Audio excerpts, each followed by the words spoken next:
Em 1952, após um movimento guerrilheiro camponês, instaurou-se o regime socialista.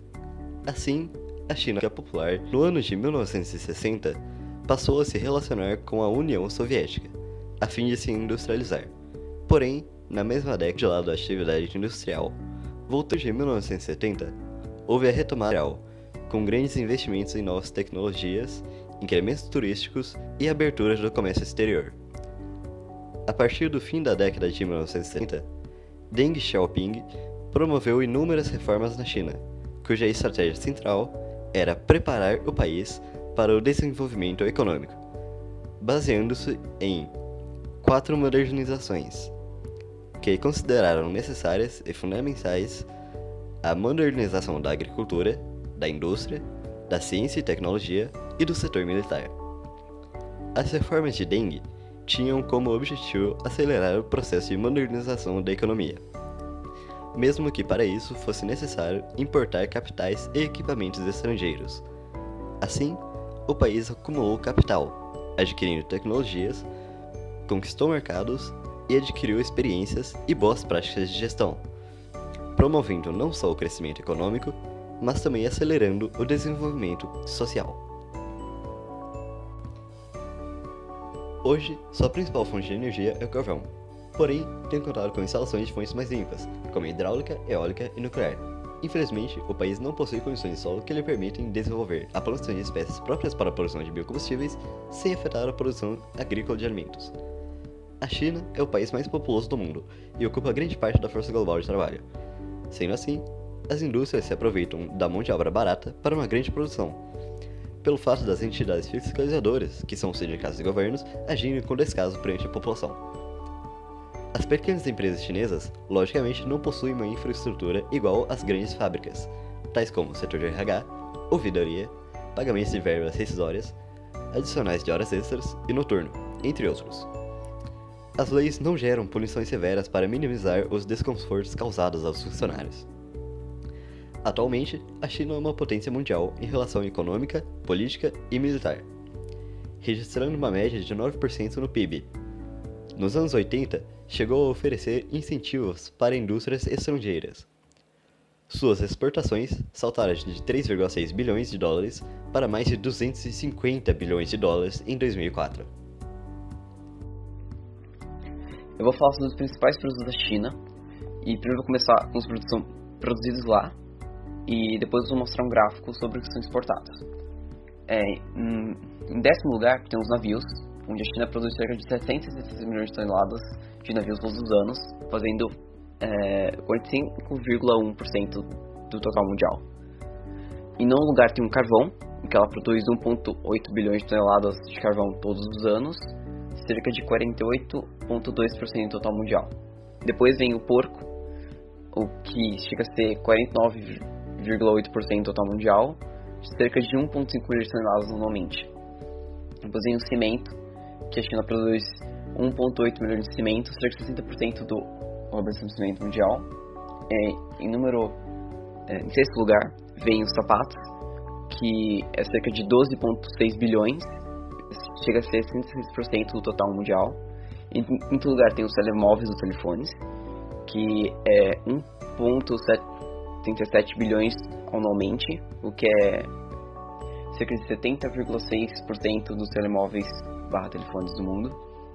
Em quarto lugar, tem os painéis solares, que a energia gerada por esses painéis chega a ser de 21 milhões de quilowatts anualmente, 80% do resto do mundo que a China produz.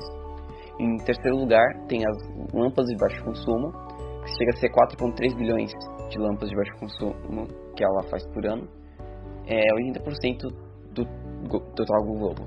Em segundo lugar, tem o ar-condicionado, que a China produz 80% dos ar-condicionados do mundo, que é cerca de 109 bilhões anualmente.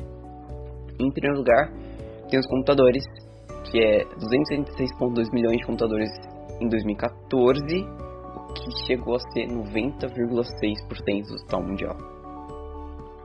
Aqui nós vemos um gráfico da exportação da China, que chega a ser 2,27 trilhões anualmente, E podemos ver que a principal tipo de exportação que a China faz é de máquinas, logo em seguida de tecidos, né, roupas, depois de metais e diversos. São os 4 principais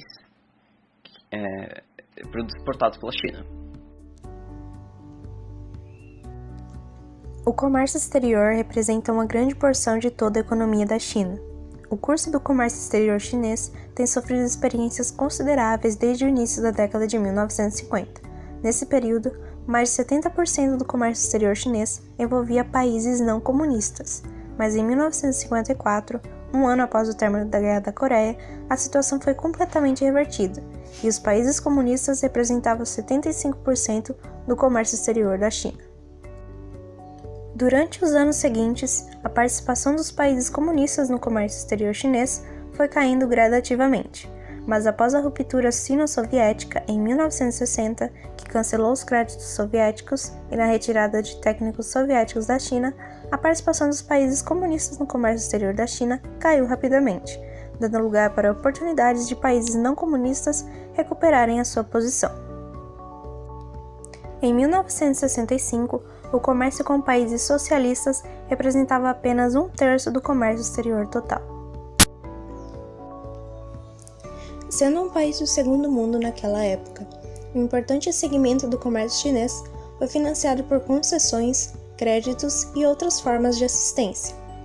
Primeiramente, entre 1953 e 1955, a ajuda financeira chinesa foi enviada principalmente para a Coreia do Norte e para o Vietnã do Norte, e alguns outros países comunistas.